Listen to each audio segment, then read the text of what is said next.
Hello everyone. So we are ready to study first chapter of class 11 today. So today being the first class of 11th standard, so I really want to tell you this topic is very interesting, and also all of you might be very excited to study because first day, first chapter, right, of the class is very important, and so that's why now I have considered a very simple topic. The topic is, though it is very simple, but it's very profound also, and this topic is also very useful from the point of view of other topics. Like for example, having a sound knowledge in sets will help you understand probability in a better way, because many operations in sets will really be helpful in understanding and applying those operations in probability. Okay, and of course in daily life you have been using sets, though in particular in a systematic way you have not studied sets, so which we are going to do today. To start with, so set chapter, so these are the concept mappings, the way we are going to proceed. First we will start with definition, it means what is a set. Next, notation and representation, it means how to denote, how to represent a set.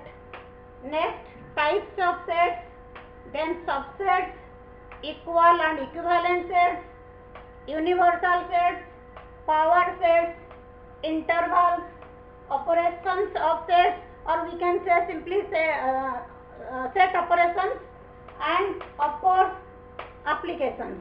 It means in which circumstances, in what circumstances sets can be applied. And of course, just I have not written here, one more concept will be there, Venn diagram. It means using diagram, using pictorial representation of the sets. That also we will be considering. Okay, so in brief these are the portions we are going to cover, and it's very interesting. So really just keep up your excitement to study. So first we will start with definition. It means what is a set. Okay, so a set is a collection of well defined, distinct and distinguishable objects.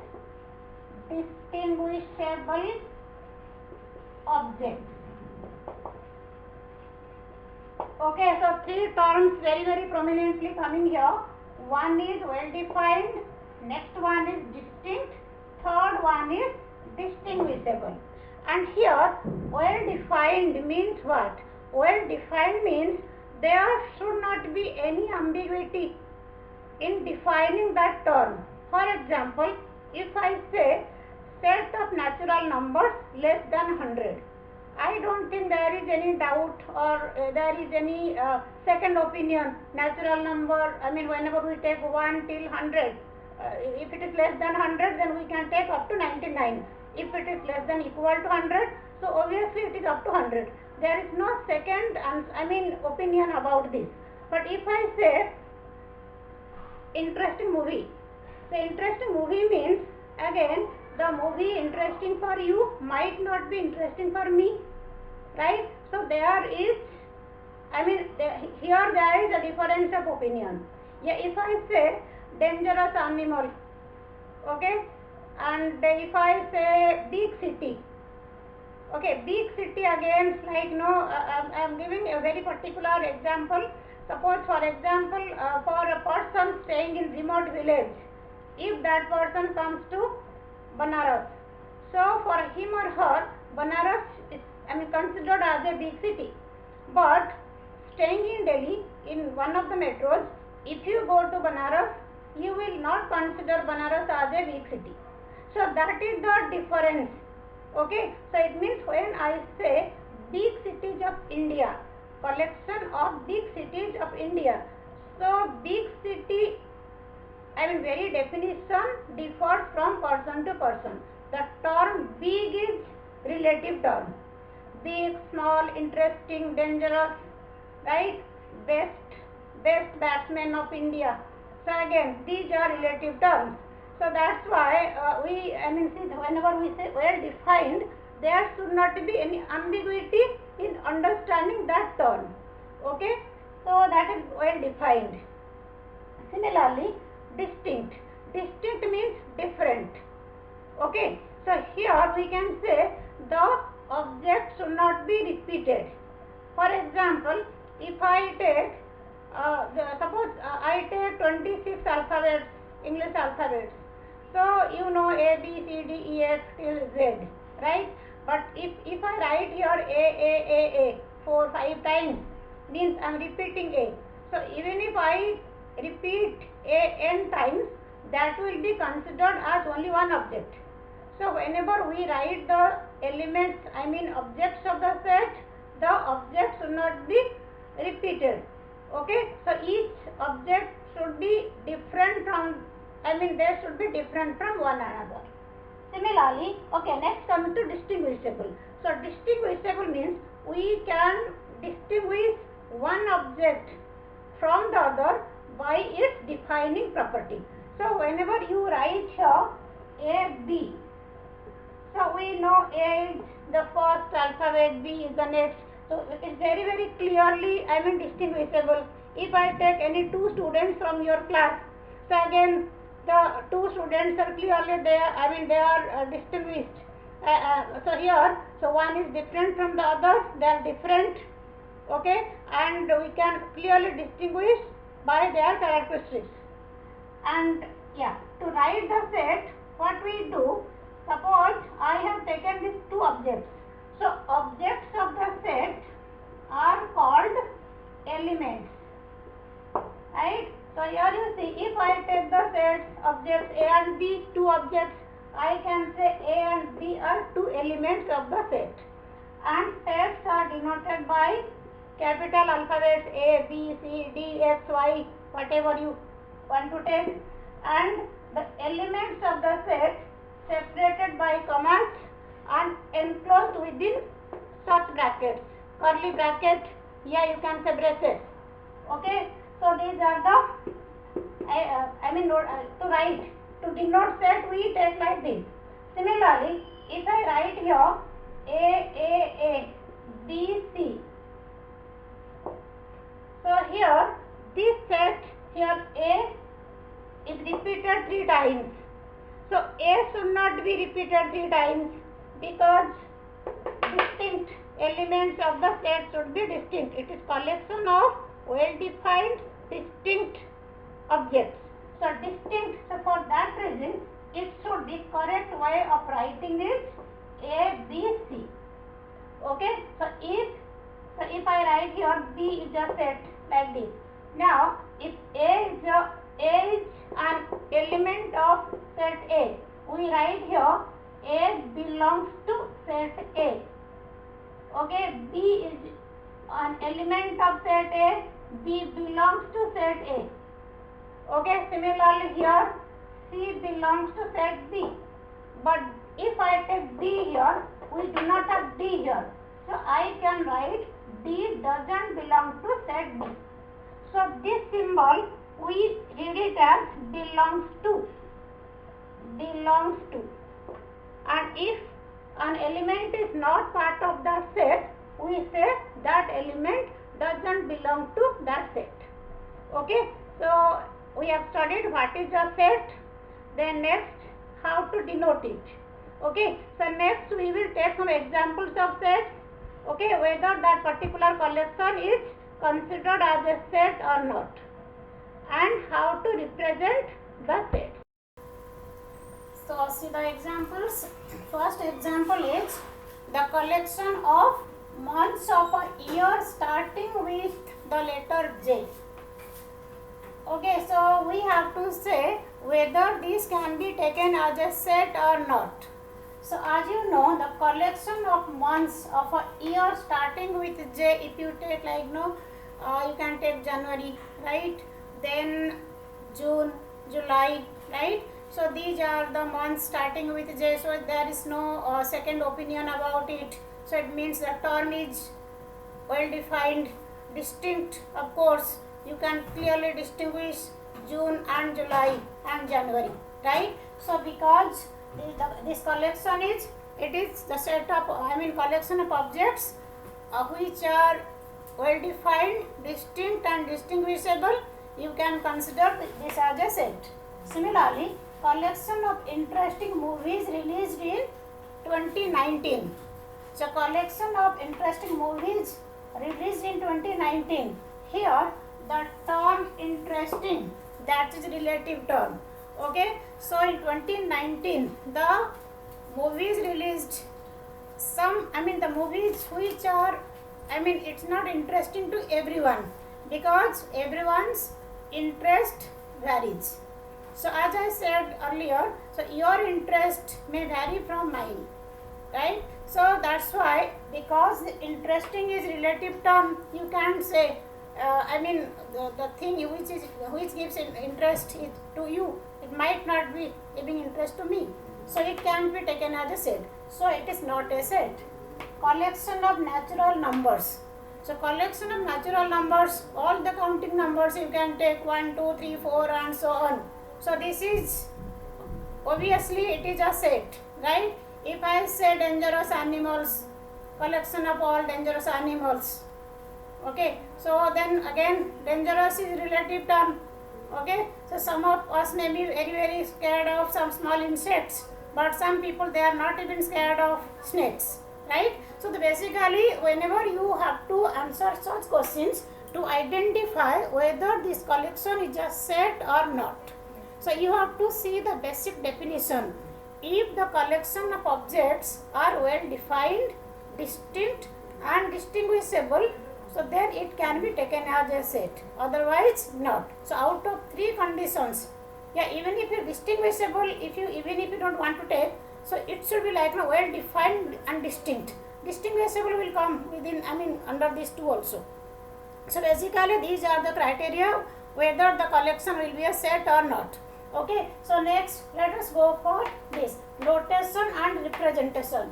Okay, notation, I told you, whenever you write any set, it is, we usually denote it by capital alphabets A, B, C, D like this, and we enclose the elements of the sets within these braces or curly brackets, and elements are written like this, separated by commas. That is the notation. Then how to represent it? Representation of sets can be taken in 2 ways. So representation of a set, representation. So here we represent any set in 2 ways. First way is roster method, and second one is set builder form. So roster method is basically, just to know, remember it easily, we can say roster method means it is the listing method, it is the tabular method. It means we list down each and every element of the set. Okay, so if I say the set of students of your class, right? So it means we start with roll number 1 and we go till, the last roll number. So we have to list down each and every student's name, right? That is listing method, a roster method. Okay, and so whenever we write set builder form basically, so because see, in case of roster method, what happens, if the set contains large number of elements, to write each and every element is very time consuming. So from that point of view, we take the other method, which is set builder method. In set builder method, we write the set, we represent the set by its defining property. For example, if, just I am taking one example, if I take this one, suppose A is, it is students of your class, right? Yeah, if I take suppose collection of natural numbers, right? If I take it is like this, collection of natural numbers. Maybe I write here 1, 2, 3 up to 100. I take here collection of natural number up to 100. So I have to write 1, 2, 3 up to 100. Each and every element I have to write. But if it is 1000 or 1 lakh like this, so it is very time consuming. Similarly, but if the same set I want to write in set builder form, it would be written like this: A is a set bracket, then X, such that we use colon here, or in some cases now we write like vertical line also. X such that X is a natural number. X is a natural number. Yeah, I can write like this also. X such that X belongs to set of natural numbers n, and X is less than equal to 100. Okay, so it means X is any natural number less than equal to 100. So we may write like this.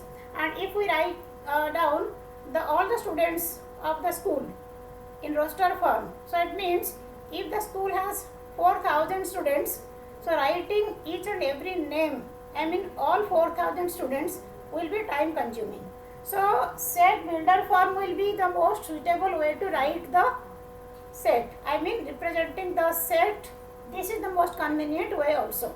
For example, yeah, in that case, if I write set of students of the school, I can write A is a set whose elements are X such that X is a student of NJFS Saket. Okay, so is it clear to you? So how to represent the set?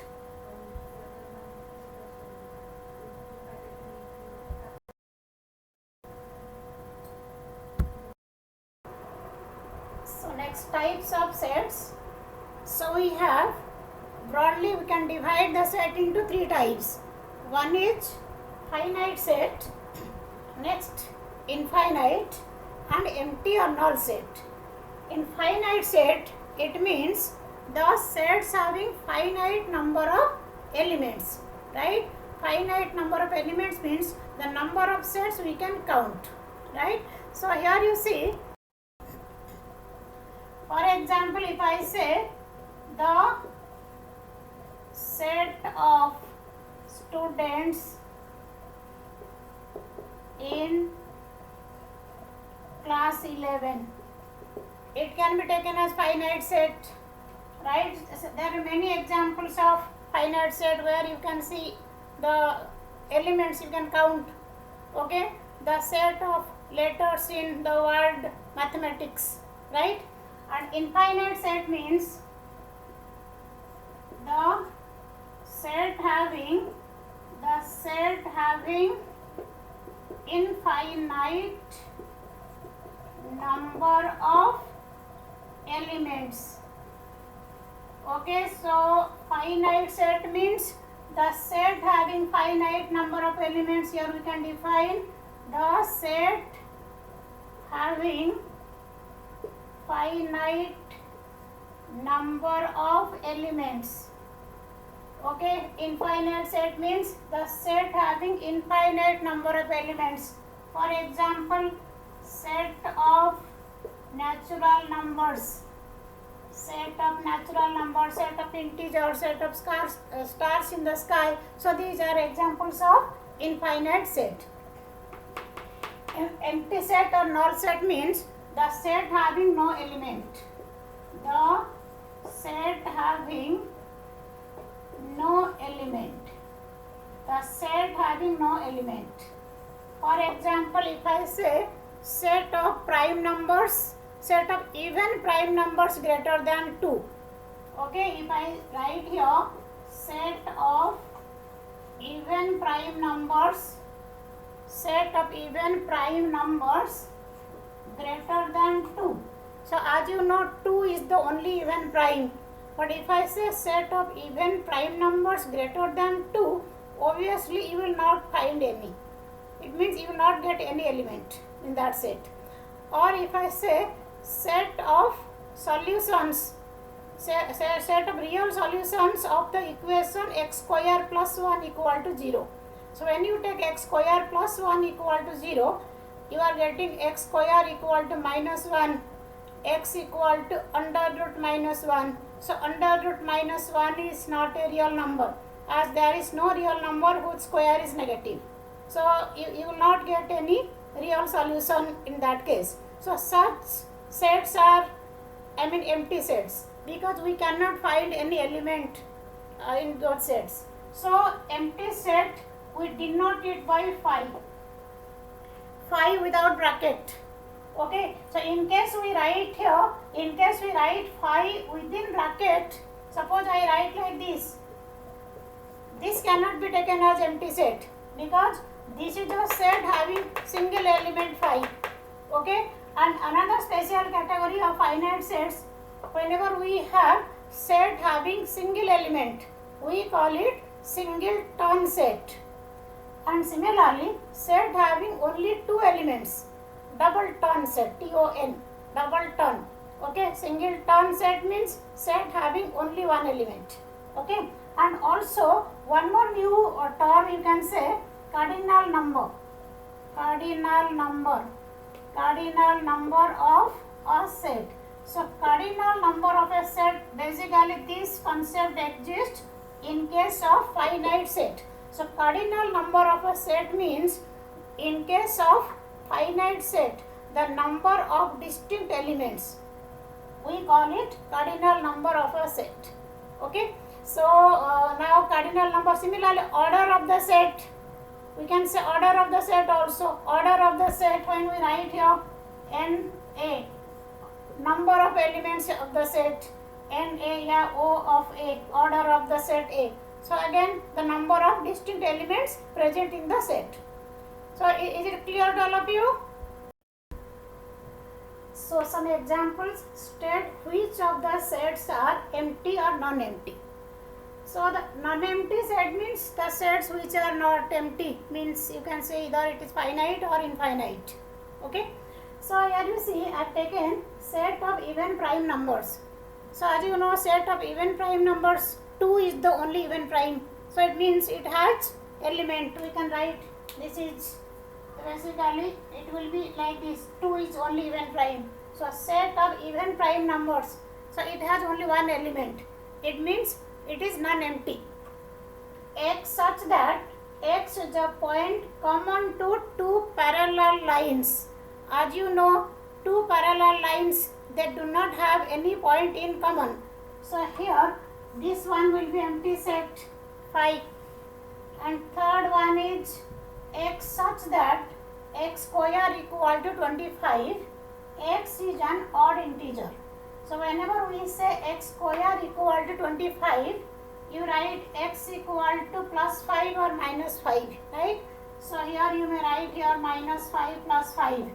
Both are odd integers, right? So it means this is your non-empty set,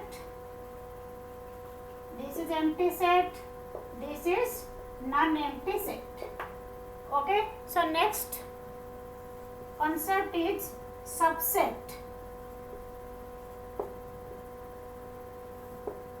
So what do we mean by subset?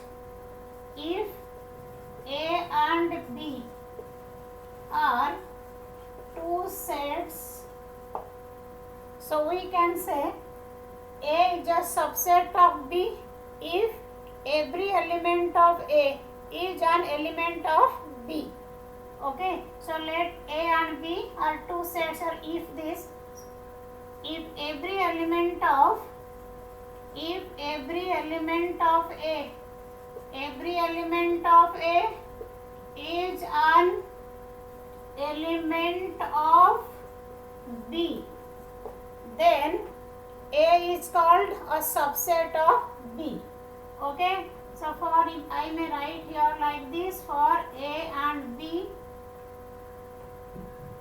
for A and B two sets, if every element of A is an element of B, then A is called a subset of B. Okay, A के सारे elements B में होंगे, right. It means A is contained in B और B contains A. For example, if I take particular section of class 11, so that section is contained in the whole class 11. So it means if I take 11th standard, 11th standard contains 11th A. So 11th A will be a subset of whole 11th class. If I take whole 11th standard, the school contains class 11. So it means class 11 is a subset of whole school. Okay, so it means whenever we say A is a subset of B, we denote like this. We write here A is a subset of B. This is the notation for subset. A is a subset of B. A is contained in B. या A के सारे elements B में है. Okay, so that is the concept. So it means B contains A, right? So B is superset of A. So here we say superset. We are using the term superset. If A is a subset of B, B is a superset of A. So here A is a subset of B means B is a superset of A. Just observe the notation. And now we are writing like this: A is a subset of B. Here B is a superset. Okay, superset of A. And sometimes we also use proper subset. Proper subset means, suppose if I write like this, so the difference between this one and this one, so the difference between the two notations, here also A is a subset of B, here also A is a subset of B, but in this case we use proper subset. It means in this case A is a subset of B, but A may be equal to B also, right? Here A is a subset of B, but A is not equal to B. So that is the difference. And we call it proper subset. Okay? Here we say simply subset. This is your proper subset, right? And just like whenever you use A less than B, A less than equal to B. So in this case you see number of elements in A is less than equal to number of elements in B. And in this case number of elements in A less than number of elements in B. So that is the basic difference. Okay, so this is our subset. And also you can take lots of examples and of subsets also. So let me just consider some of the special cases. So the special cases, every set is a subset of itself. Okay, so if you think in this way, suppose you take any set A, every element of A is an element of itself. So by definition of subset, we can say every set is a subset of itself. And phi, empty set, phi is a subset of every set. So this is the trivial case, you can say. So because phi doesn't have any element, empty set means the set having no element. In empty set, number of elements is 0. So because phi is empty set, phi basically denoted by it denotes empty set. It is a subset of every set. It is taken as a trivial case, and though we cannot concretely show it because it doesn't have any element, so we consider it as a trivial case. It is subset of every set. And if you take some of the examples of subset, if you see set of natural numbers. Set of natural numbers is a subset of set of whole numbers, right? Similarly, set of integers, that is a subset of, you can say, set of real numbers, right? So the basically, and as I have taken another example also, like your school contains all other classes, right? So when school contains all other classes, we can say class 11th is a subset of the school, class 12 is a subset of the school, like this. Yes. So next one is, you can say, superset. I have told you what is subset and what is superset. Next one is equal and equivalent sets. Equal and equivalent sets. Equal and equivalent sets. Equal sets means what? So two sets are equal if they have exactly same elements. Okay, so it means sets A and B are equal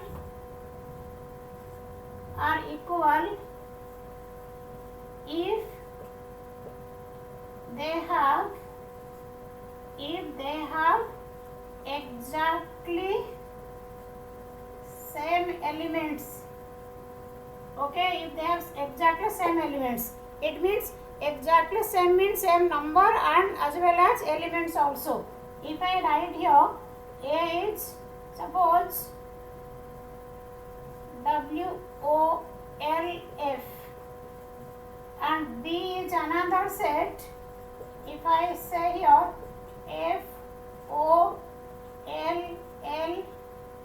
FOLLOW, okay, so that's not visible. Okay, B is the set FOLLOW. So as you know, elements of the set should be distinct. So here 2O, we can take it as 1. So which is same as, actually B is what? It will be FOLLW.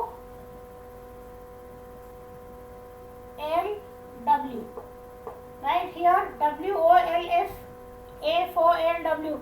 So here you see W is here and here OLF. So here you see A and B, they have exactly same elements. It means we can say A equal to B. And equivalent set means what? So here A equivalent to B if and only if number of elements in A equal to number of elements in B. So the elements, they might not be equal, but if the number of elements are equal. For example, if I write here A is the set containing A, E, I, O, U. B is set of 5 fingers in one hand. So these are equivalent sets. They cannot be called equal because A, E, I, O, U different from elements are different, but number of elements are equal. So A and B, they are equivalent sets. It means what we can conclude from here, all the equal sets can be equivalent, but the equivalent sets, they might not be equal, right? So equal and equivalent sets. And one more thing, like universal set. Whenever we say universal set, basically what? Just quickly I will tell you. So what is an universal set? So universal set is basically, we can say, the set containing all other sets under consideration.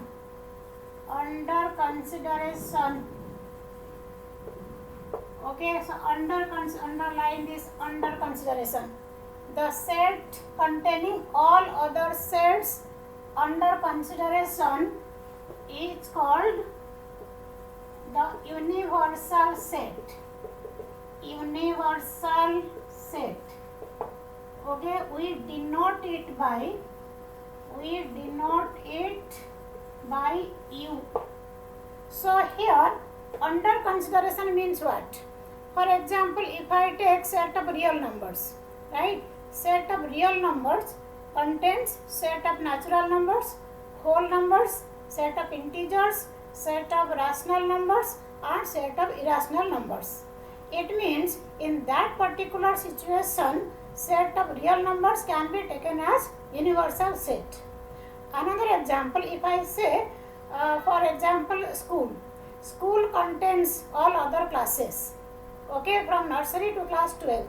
So in that situation, school is the universal set which contains all other classes. And also if I say A is A, B, C, D, E, F, G, okay. Now B is another set, A, B, C is another set, I can take C, D, and D is another set, E, F, G, like this.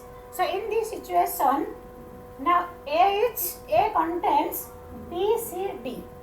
So in this situation, A will be taken as universal set. Okay, so under consideration means in that particular condition, in that particular situation, so the set containing all other sets. Okay, for example, if I take a real number and I cannot say no, real set of real number contains all the classes of the school. So in that case, real number cannot be universal set for the classes of the school. But if I take school, then classes. School contains all other classes. So school can be taken as universal set whenever classes are considered. Real number set of real numbers can be taken as universal set when the all other natural numbers, rational numbers, irrational, integers, whole numbers are considered. So under consideration means that. Okay, so maybe next class we will continue the remaining topics, subtopics of this chapter, and till that time please go through the concepts, and the remaining portions we will some portions we can cover in next, and maybe next 2-3 classes we will cover the whole topic. So thank you so much, and I hope you enjoyed today's class, and looking forward to see you all in next class also. Thank you so much once again.